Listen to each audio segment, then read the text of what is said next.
Now then, how the devil are you? Well, excellent, me too, thank you very much for asking. Welcome to another video. So today was National Love Your Pet Day. As I don't have any pets and I couldn't think of a really logistical way of tying this back into most stuff, so I thought I'd open the floor to you guys for questions today to see what you wanted to ask about marketing in general and what you could do with your brands and your businesses. I put out videos and questions all over social media, so we're just going to skip through some of them that came through today, some of the more common questions that I guess get asked, and see if we can try and get through as many as we possibly can. Sound like a good idea? Brilliant. Right. First platform that we went to, TikTok. So I went onto TikTok, did a quick video. David was asking the question, what's my computer doing behind me? David was asking the question, what should I be posting on TikTok?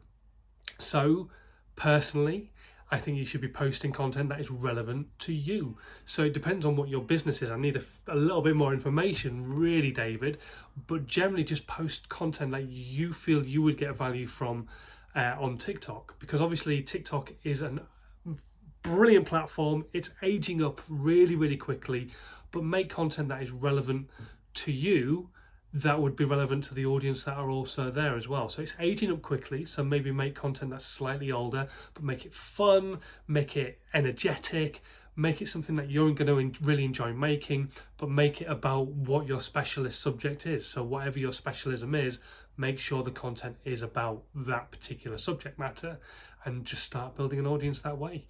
Obviously making sure that you give value at all times. Don't try and sell on TikTok. It's really not for that, just not yet.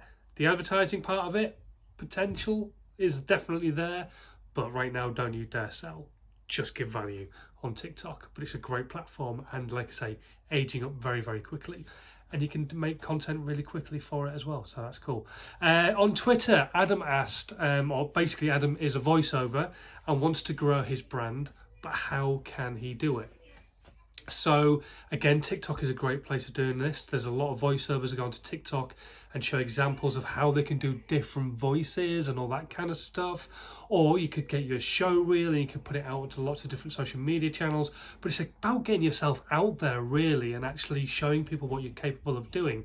There's a really great guy who's called Mike Russell from Music Radio Creative. He does regular podcasts and he does regular live shows on Facebook all about the voiceover market. And as a voiceover himself, something that he does, which I think is absolutely outstanding, is he gives away some free voiceovers once a week. On a Friday, he will voice a load of stuff on his live Facebook Live, and voice stuff that people have sent in, scripts that they've sent in. As long as they're short and succinct, like quick, snappy branding scripts, he will do them for people for free. He doesn't charge them to do it. So maybe something like that you could think about doing, or just actually just reaching out and helping different people out, looking around on Twitter, looking around on LinkedIn, seeing what brands are maybe looking for a voiceover and just reaching out and helping them, or doing specific demos for those people. It's all about just getting your voice out there for people to actually hear it in the first place. So lots and lots of content, lots and lots of spoken content, be it podcasts, basic audio that you've created like samplers or what have you, or maybe just like a daily video where you're doing different voices, silly voices, whatever type of voiceover you actually are, giving people an insight into the world of being a voiceover. People like that kind of stuff behind the scenes. Anya as well on Twitter is wondering how often she should be posting on Twitter. Now, there's the $1 million question, and this is kind of a question I get asked a lot about pretty much all channels on social media. Twitter's an interesting one. The lifespan of a piece of content on Twitter, 18 minutes. So in general, you should be posting about 3 times an hour so that your content is constantly seen, potentially by somebody within your audience whenever they're going to be on social media channels, because obviously after 20 minutes, your content's disappeared into the feed. However, this all boils back down to knowing who your avatar is, knowing who your audience is. If you know who your audience is, you know when they're going to be online, and then you can talk to them at that particular point. But if you are, for example, a global brand, then you need to be posting on a regular basis, consistently on social media, on Twitter specifically, because it's got such a short lifespan, and getting your message out there. So yeah, I'm not going to say be posting 3 times an hour. That's a lot of work that needs to be done. But posting on a regular basis throughout the day, maybe even scheduling that content so it's going out just think of ways that you can actually get lots and lots of content out on Twitter. But yeah, you need to be posting more than once a day, put it that way. On LinkedIn, I had some questions come in, got a bit of a cold, so I do apologise for sniffing. Sarah asked me on my DMs, when should I be posting to get a good interaction on LinkedIn? Boils back down to what I just said about Twitter.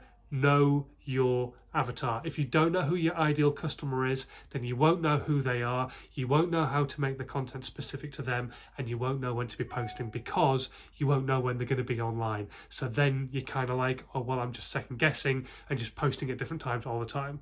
You can't really do that. So what you need to be doing is posting to your niche audience, who your avatar is. If you don't know who your avatar is, that's where you need to start. You need to know who your ideal customer is. So if you don't know who it is, there's a lady I've worked with in the past, Julia Blake, absolutely brilliant. She's done a great little downloadable document for working out who your avatar is, and it takes you through the whole process. I'll put a link to that in the comments below so you can go and check that out and download it and get to know who your avatar is. Absolutely brilliant. Tom also on LinkedIn wants to grow his YouTube channel quickly for the business. How do you make a viral video?